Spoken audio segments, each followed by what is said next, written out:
protože se tady můžu doučit věci, které mi nejdou ve škole a pomáhá mi to potom prospívat dobře ve škole.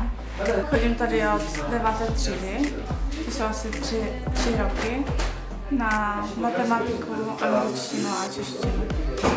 A moje známky se díky tomu zlepšily, prospěch ve škole.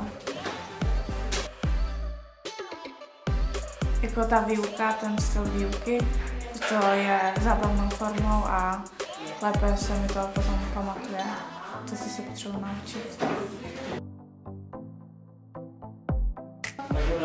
Vůbec netuším. Podpořte stopku, je to super.